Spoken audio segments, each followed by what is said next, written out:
Bonjour à tous, je suis Nadia Pérez, ingénieure solution pour Google Entreprise et je suis accompagnée Adam Feiner, Product Specialist chez Beam Analytics. Alors pour cet après-midi, plutôt que de vous faire de nombreuses démonstrations, on a choisi de partager avec vous l'expérience de Croque Biscuit. Alors qu'est-ce que Croque Biscuit ? Croque Biscuit est une société spécialisée dans la biscuiterie qui a lancé sa société en 2008, notamment avec des cookies qui ont fait la notoriété de sa société. C'est sa gamme premium, et avec Croque Biscuit, c'est diversifié avec une gamme budget, avec une gamme kids, excusez-moi. Et elle a notamment choisi des solutions cloud pour pouvoir évaluer les revenus de ces différentes gammes, différentes solutions. Pourquoi Beam ? Donc, juste tout d'abord, excusez-moi pour les bullet points, je sais que c'est pas au top, mais il n'y en a que 4, on va aller assez vite. D'abord, juste parler d'un peu de Beam, Beam Analytics. Nous sommes une société créée en 2009, une société française créée à Montpellier. Et il n'y a pas longtemps, nous avons aussi ouvert une filiale aux États-Unis à Kansas City, une des premières villes qui a reçu le Google Fiber. Donc, et aussi pour étendre notre présence globale, nous avons aussi un réseau de partenaires internationaux. Nous sommes des pionniers en cloud business intelligence. Pourquoi Beam est né dans le cloud et 100% web est diffusé et délivré par un simple navigateur. Et Beam s'appuie sur la technologie la plus nouvelle, la plus récente, cloud, de la technologie qui n'existait pas il y a 5-10 ans. Donc quand les outils traditionnels BI sont sortis sur le marché. Et Beam vous permet d'analyser et visualiser vos données de n'importe quel volume, d'une simple spreadsheet à des milliards, des pétas de données, comme BigQuery par exemple. Dans un format tableau de bord interactive. Quand je dis interactive, je parle d'une interactivité avancée. C'est-à-dire que le consommateur du tableau de bord peut fouiller, peut vraiment découvrir en analysant, en décomposant ces données. Vraiment analyser, découvrir ces données sources. Et Beam est aussi une solution collaborative et mobile. Collaborative parce que c'est délivré en mode SaaS, Software as a Service. Donc, avec un seul logiciel dans le cloud, plusieurs utilisateurs peuvent travailler ensemble dans le même compte et pour collaborer sur leurs analyses, pour créer leur dashboard. Et mobile aussi parce que les dashboards sont aussi compatibles en mobile, en tablette et smartphone. OK, oui. Next slide. Bon, ici, ce slide explique assez clairement le problématique d'aujourd'hui pour énormément de sociétés. C'est-à-dire que les entreprises ont des données entreprises stockées, générées dans des bases, des serveurs sur site, on-premise.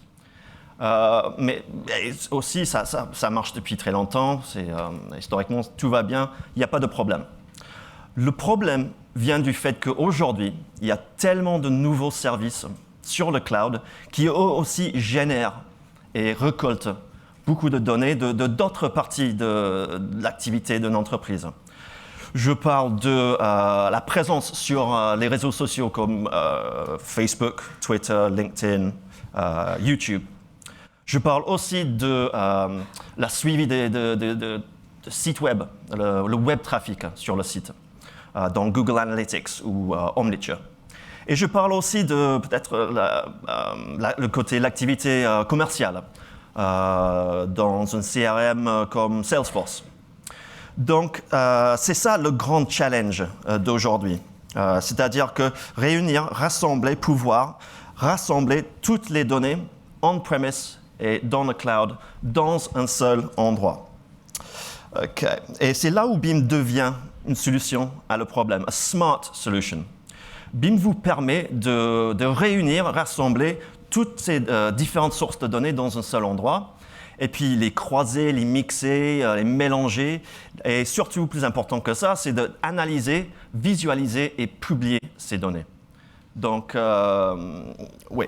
Et juste pour terminer, je voudrais parler que nous, c'était annoncé il y a une semaine, que BIM a été sélectionné parmi 5 sociétés dans le monde entier. Et BIM était pour un Gartner Cool Vendor 2014. Et bon, on en est très fiers et on a été la seule société non seulement française, mais européenne. Donc, c'est bien. Félicitations. Merci. Donc oui, l'idée vraiment, c'est que BIM est capable de transformer le cloud en data warehouse. Tout à fait. Et c'est ce qu'on va voir aujourd'hui. Hein. On va imaginer que nous sommes en réunion commerciale, donc une réunion trimestrielle. Je représente les responsables commerciaux de la société Croque Biscuit. Les animateurs de table sont d'autres responsables commerciaux. Vous faites tous partie de l'équipe commerciale et marketing. On verra après pourquoi. Je vous demande d'intervenir avec nous. Et nous avons notre expert qui va nous expliquer un peu mieux comment utiliser cette solution qu'on vient tout juste d'implémenter chez nous pour mieux évaluer les revenus, pour mieux évaluer les ventes de nos différentes gammes. Et c'est ce qu'on va voir sur l'ordinateur directement d'Adam. OK. D'Adam. Ça, c'est mon ordinateur. Et voilà, on y est. OK. Bon. Ce que vous voyez ici, c'est une géomap, un tableau de bord produit dans BIM. Et derrière, il y a un jeu de données de 6 millions de lignes, pas énorme, 6 millions, stockés dans BigQuery. Et c'est important de comprendre pendant cette démonstration, tout est fait en temps réel. Il n'y a pas de pré-agrégation des données déjà stockées quelque part. On va pas, tout est fait en temps réel.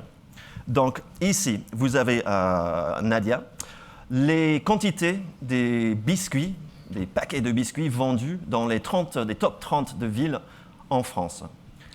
Bon, on constate que c'est vraiment en Île-de-France qu'on vend le plus. Est-ce qu'on peut zoomer sur l'Île-de-France? Oui, bien sûr, on peut zoomer sur l'Île-de-France. Je clique simplement, je peux décomposer par code postal. Je sélectionne et en temps réel, sur les 6 millions de lignes, on verra que la géolocalisation se fera. Et en fait, ce qu'on va faire, on va zoomer un petit peu sur les...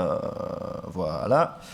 Là, ça vous donne une vue plus fine, plus précise. Donc 6 millions de lignes traitées en temps réel. En temps réel, oui, stockées dans BigQuery. Donc en fait, oui, BIM crée une connexion entre le jeu de données et l'outil BIM. Donc on voit ici que, voilà, tu peux vraiment voir que, par exemple, le 15e est il y a plus de ventes. C'est là où on vend le plus, hein, historiquement. Mais aussi, non seulement on a fait ça, on a aussi pris des données d'INSEE. Sur le revenu moyen par ménage. Et on voit ici que non seulement... Et on a croisé tout ça dans BIM. Et on voit pour chaque point, chaque bulle, on peut voir la quantité et puis le revenu net moyen par ménage. Donc c'est ça où je parlais de croiser des données des différentes sources. Très bien. Donc croiser des données de la source interne, c'est-à-dire des données de notre société Croque Biscuit, mais également des ressources externes, voire publiques. Oui, tout à fait. Hein, si je comprends bien. Oui, tout à fait. Mais maintenant, je veux voir des données, parce que là, c'est bien cette représentation géographique. Mais je veux voir des chiffres, combien on vend en Île-de-France, par gamme, plus précisément. OK, bon, en vue plus... OK.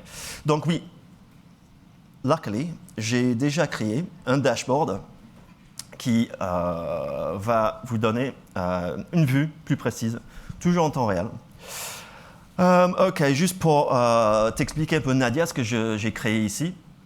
En haut à gauche, nous avons l'évolution des ventes en termes de quantité par trimestre depuis début 2008 et par gamme de produits. Nous avons 3 gammes en fait, Premium, Enfant et Budget. Okay. Ensuite, en bas, ce que j'ai créé, c'est Order Quantity and Population by Postcode. Donc la quantité et la population. La population, c'est encore des données qu'on a pris de INSEE. Et puis, donc, on voit l'hiérarchie des codes postaux dans l'Île-de-France. Ensuite, order quantity by range, par gamme de produits. Donc, on voit la répartition. Budget et premium, à peu près pareil. Enfant, 21%. Ensuite, par produit aussi, sur les 10 produits Croque Biscuit, nous avons les produits premium, et en vert les produits enfants, et en bleu les produits budget. Et le chiffre d'affaires généré par chaque produit. Et juste pour terminer, 2 KPI en bas, quantity et chiffre d'affaires sur l'ensemble du jeu de données. Alors, ça semble très bien, mais moi je suis très inquiète. Le dernier trimestre, on n'a pas vendu comme on attendait le produit premium. Il est en chute libre. C'est vrai. Est-ce qu'on peut zoomer sur cette partie-là? Bien sûr, bien sûr. C'est ce qui m'intéresse là en l'occurrence. Avec l'interactivité de BIM, on peut vraiment creuser, décomposer les données. Donc, je suis capable de sélectionner le trimestre 1 de 2014 et puis de faire un focus all. Ça va appliquer cette sélection à toutes les autres visualisations. Et en temps réel, tout se transforme, tout se met en place. Donc, en fait, juste pour mieux voir ça, je vais transformer ça en histogramme. Donc, voilà, on voit les données pour Q1. C'est ce que tu voulais voir, Nadia. Tout à fait, super. Est-ce qu'on pourrait un petit peu plus se concentrer sur le 15e arrondissement, oui. Qui est vraiment le quartier dans lequel on vendait le mieux. Hein. C'était notre modèle, on s'en inspirait pour faire tout plein de choses. Finalement, ça se passe plus si bien. C'est vrai, c'est vrai. Si on se rappelle, le 15e était notre notre quartier le plus important en termes de vente. Et là, on voit qu'il est en 2e. Donc, ce que je te propose à faire, c'est de se concentrer sur le 15e. Toujours sur trimestre 1 de 2014, je vais faire encore un focus all. Comme ça, encore en temps réel. Ah oui, cela on voit vraiment que les budgets biscuits sont... Le budget est clairement en tête par rapport au premium. Oui.